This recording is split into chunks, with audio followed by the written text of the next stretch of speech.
ఓం నమో నారాయణాయ. వైశాఖ పురాణం 21వ అధ్యాయము. పాంచాల రాజు సాయుధ్యము. నారదుడు అంబరీషునితో తరువాతి వృత్తాంతమును ఇట్లు చెప్పసాగెను. శృతదేవ మహాముని శృతకీర్తి మహారాజుతో ఇట్లనెను. పాంచాల రాజు శ్రీహరిని చూసి సంతోషపడినవాడై వెంటనే లేచి శ్రీహరికి నమస్కరించెను. ఆనంద బాష్పములను విడిచిచుండెను. సర్వ జగములను పావనము చేయు గంగానది పుట్టుకకు కారణములగు శ్రీహరి పవిత్ర పాదములను కడిగి ఆ పవిత్ర జలమును తనపై చల్లుకొనెను. విలువైన వస్త్రములు, ఆభరణములు, గంధ పుష్పాదులు, పుష్పమాలలు, ధూపములు, అమృతప్రాయములగు నివేదనలు, తన శరీరము, తన ధనము, తన సర్వస్వమును శ్రీహరికి సమర్పించెను. ప్రాచీన పురుషుడు, నిర్గుణుడు, సాటిలేనివాడు అగు శ్రీ మహావిష్ణువును ఇట్లు స్తుతించెను. పాంచాల రాజు చేసిన ఈ స్తుతి అర్థవంతము, శక్తివంతం అగుటచే దీనికి భావము వ్రాయబడుచున్నది.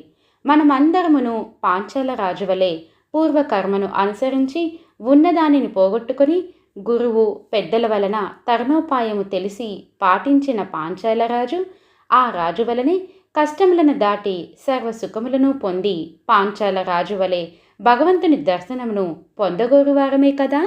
అందుకని ఈ స్తోత్రమునకు భావము చదివినచో వేలాది పాఠకులలో ఒక్కరైనా భగవంతుని దర్శనానుగ్రహమును పొందవచ్చునేమో అని తలచి భావమును ఇచ్చుచున్నాము. సహృదయతతో భక్తులు దీనిని ఉపయోగించుకొనగలరు. 24 తత్వములు పరమేశ్వరుడు, శ్రీహరి ఒకడు. మొత్తము 25 సంఖ్యకు వచ్చిన శ్లోకములు ఉన్న ఈ స్తోత్రము సాభిప్రాయమైనదే.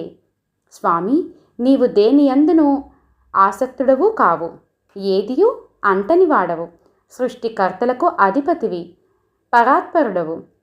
నీ మాయకు లోబడిన తత్వవేత్తలను, సృష్టికర్తలను ఎరిగి ఆ విషయమున అజ్ఞానవంతులగుచున్నారు. తత్వవిధులను మాయాచరితములైన గుణములయందు చిక్కుకొని విచిత్రమగు భగవంతుని చేష్టలు ఎరుగలేకున్నారు. కోరిక లేని ప్రభువా, దీనినంతయు సృష్టించిన వాడవు నీవొక్కడివే. ఈ ప్రపంచము సృష్టించిన వాడవు, రక్షించువాడవు, నశింపచేయువాడవును నీవొక్కడివే.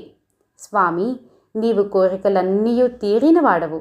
అయినను దేవాసురులకు సుఖ దుఃఖములను కలిగించుటకై సత్వగుణమునంది శిష్ట రక్షణను అవతరించుచున్నావు.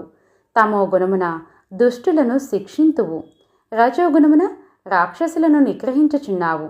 దైవ వశమున నీ పాదము నమస్కరించి వారి పాపములను పోగొట్టును. హృదయమున భావన చేసినచో శుభయోగములకు పరిపాకమును కలిగించి తీర్థమగుచున్నది.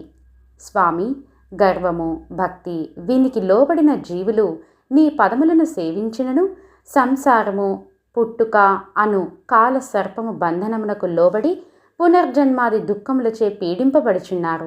నేనును ఇట్టివాడని ఇంటింటికి తిరిగి ఎలుకలను తినుచు బలిసిన పిల్లివలే నీ పాద భక్తిని మరచి ప్రతి జన్మయందును పునర్జన్మాది దుఃఖములను పెంచుకొనుచుంటిని. ఏమియూ దానము చేయలేదు, నీ కథలను వినలేదు, ఉత్తముల సేవయునూ చేయలేదు. ఇందువలన శత్రువులు నా రాజ్యమును ఆక్రమింపగా వనవాసినై నా గురువులను స్మరించితిని. ఆర్త బంధువులగు వారు నా వద్దకు వచ్చి తమ ప్రబోధములచే నా దుఃఖమును పోగొట్టిరి. ధర్మార్థ కామ మోక్షములను, స్వర్గములను కలిగించు వైశాఖ వ్రత ధర్మములను వారు బోధింపగా నేను వారు చెప్పిన శుభకరములగు వైశాఖ ధర్మములను ఆచరించి తిని. అందువలన నాకు సర్వోత్తమమగు శ్రీహరి అనుగ్రహము కలిగినది. అందువలన ఉత్తమ సంపదలు అధికములుగా వనగూడినవి. అగ్ని, సూర్యుడు, చంద్రుడు, నక్షత్రములు, భూమి, నీరు, ఆకాశం, వాయువు, మాట, మనస్సు మున్నగ వానిని సేవింపలేదు.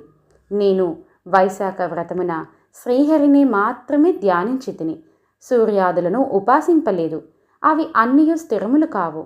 అన్నింటినీ ఈశనాత్రయమును విడిచి నీ పాదములను నిన్ను ముహూర్తకాలము సేవించినను కోరినది సిద్ధించును. స్వామి, నీవు స్వతంత్రుడవు, ఎవరికీ లోబడిన వాడవు కావు. విచిత్రమైన కర్మలను చేయుదువు, అందరికంటే ఉత్తముడవు, ఇట్టి నీకు నమస్కారము. నేను నీ మాయకు లోబడి భార్యాపుత్రులు రాజ్యము మున్నగు పనికి మాలిన వానియందు ఆసక్తుడునైతిని. మొట్టమొదటి కర్మ దోషమును పోగొట్టి సర్వ పాపములను హరించినట్టి నిర్మలమగు నీ పాద పద్మములు ఉండగా నేను సుఖము కావాలని అనుకొని మమకారమునకు లోబడి అనర్థమునే కలిగించు భార్య మున్నగు కోరికలచే పీడింపబడితిని. స్వామి, ఎచటను సుఖనిద్ర లేదు, శుభము లేదు, సుఖాభిలాష పెరుగుచున్నది. దుర్లభమగు మానవ జన్మని ఎత్తియు నీవే సర్వ పురుషార్థ కారణమని ఎరుగజాలకపోతిని. నీ మహిమ ఎరుగజాలని సుఖాసక్తుడనగు నేను నీ పాద పద్మములను సేవింపజాలక మూఢ చిత్తుడనై సుఖాభిలాషను పెంచు కర్మలను శ్రద్ధతో చేయుచున్నాను. ఏమియును ఎవరికిని ఇచ్చుటలేదు. స్వామి, ప్రభు, పరమాత్మయగు నీ సేవను మరలా మరలా చేయవలెనని ఉన్నను, చేయలేకున్నను. కానీ నీ సేవ చేసినప్పుడు మాత్రమే విశ్వమూర్తిని సర్వశక్తిమంతుడవగు నీ దయ మా యందు ప్రసరించును.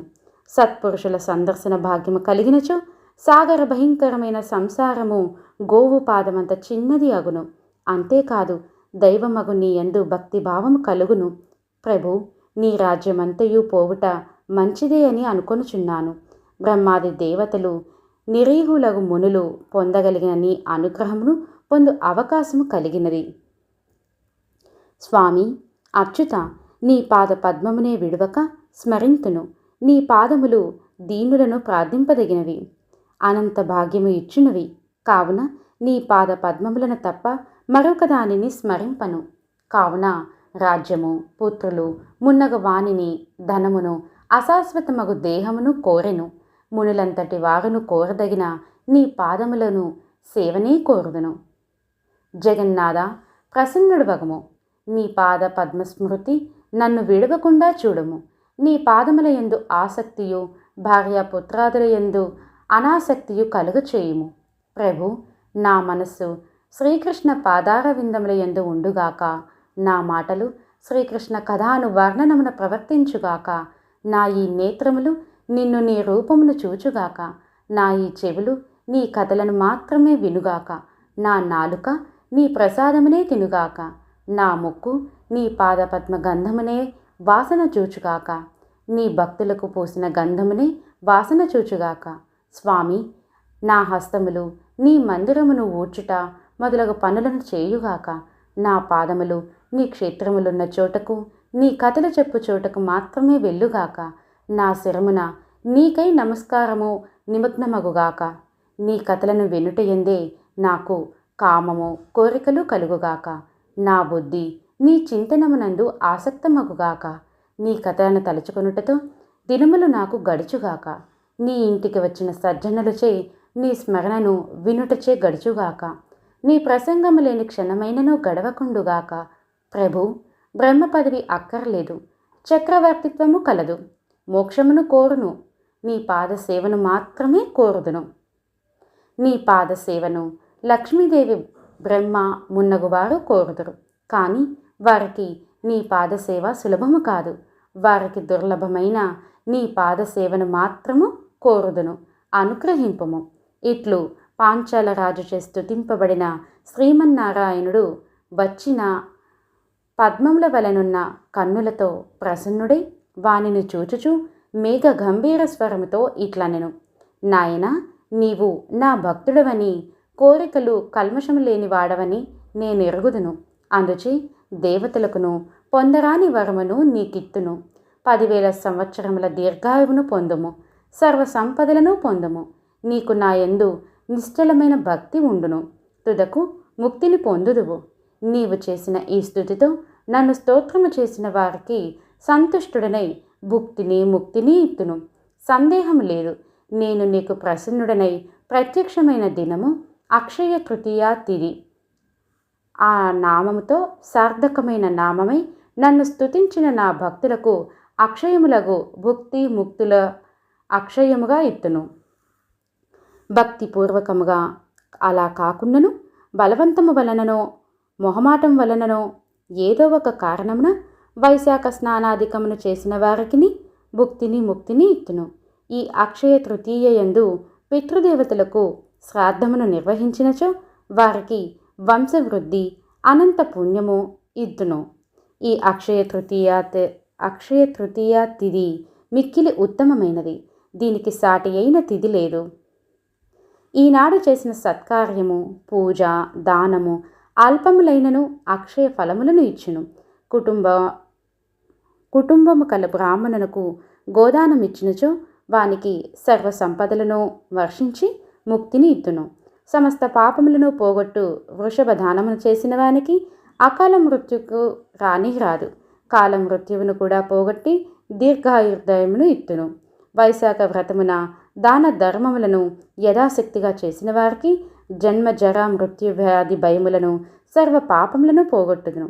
వైశాఖమున చేసిన పూజ, దానము మున్నగు వాని వలన సంతోషించినట్లుగా ఇతర మాసముల యందు చేసిన పూజాధికమునకు సంతోషపడను. వైశాఖ మాసమునకు మాధవ మాసం అని పేరు. దీనిని బట్టి నాకు ఈ మాసం ఎంత ఇష్టమైనదో గ్రహింపవచ్చును. అన్ని ధర్మములను బ్రహ్మచర్యాది వ్రతములను విడిచిన వారైనను వైశాఖ వ్రతము ఆచరించినచో నేను వారికి ప్రీత్రుడిని వరములను ఇత్తును. వైశాఖ వ్రతమును దానాదులను ఆచరించిన వారు తపస్సులకు, సాంఖ్యయోగములకు, యజ్ఞ యాగములకు సాధ్యము కాని నా సాన్నిధ్యమును చేరుదురు. ప్రాయశ్చిత్తమే లేని వేల కొలది మహాపాపములు చేసిన వారైనను వైశాఖ వ్రతము ఆచరించిన పాపక్షయమును అనంత పుణ్యమును ఇత్తును. నా పాదస్మరణచే వారిని రక్షింతును. పాంచాల మహారాజా, నీ గురువులు చెప్పిన దానిని అడవిలో ఉన్నను భక్తి శ్రద్ధలతో ఆచరించి నాకు ప్రీతిపాత్రుడవైతివి. కావునని ప్రసన్నుడనై నీకు ప్రత్యక్షమైతిని. నీకు అనేక వరములను ఇచ్చితిని అని పలికి శ్రీహరి అందరినూ చూస్తూ ఉండగానే అంతర్ధానం అందెను. పాంచాల రాజును శ్రీహరి అనుగ్రహమునకు మిక్కిలి ఆనందమును పొందెను. శ్రీహరి యందు నిశ్చల భక్తియుక్తుడై పెద్దలను గౌరవించుచు చిరకాలము ధర్మపూర్ణమున రాజ్యమును పాలించెను. శ్రీహరిని తప్ప మరెవ్వరిని ప్రేమింపలేదు, గౌరవింపలేదు. భార్యాపుత్రాదుల కంటే శ్రీమన్నారాయణుడే తనకు కావలసిన వాడని నమ్మి సేవించెను. భార్యాపుత్రులు, పౌత్రులు, బంధువులు, పరివారము అందరితో కలిసి వైశాఖ వ్రతమును, దాన ధర్మాదులను పలుమార్లు ఆచరించెను. చిరకాలము సర్వసుఖ భోగముల యందును తుదకు శ్రీహరి సాన్నిధ్యమును చేరెను. ఉత్తమమైన ఈ కథను విన్నను, వినిపించినను సర్వపాప విముక్తులై శ్రీహరి సాన్నిధ్యమును చేరుదు అని శృతదేవుడు శృతకీర్తి మహారాజునకు చెప్పెను.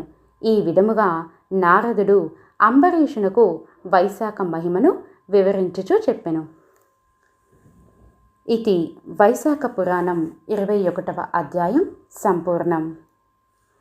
మరిన్ని భక్తి విశేషాల కోసం పురాణాలు, సచ్చరిత్రలు, అవధూతల చరిత్రలు, పండుగ విశిష్టతలు, భక్తి కథలు, పాటలు ఇలా మరెన్నో విశేషాలను మీరు తెలుసుకోవాలి అని అనుకుంటే, నేను చేసే ప్రతి ఆడియోస్ మీరు యూట్యూబ్లో వినాలి అని అనుకుంటే అందరూ వినగలరు, సబ్స్క్రైబ్ చేయగలరు. పక్కనే ఉన్నటువంటి బెల్ని కూడా యాక్టివేట్ చేసుకోగలరు. బెల్ని కొట్టినప్పుడు మాత్రమే నేను పెట్టే ప్రతి నోటిఫికేషన్ మీకు వస్తుంది. ఓం నమో నారాయణాయ. స్వస్తి.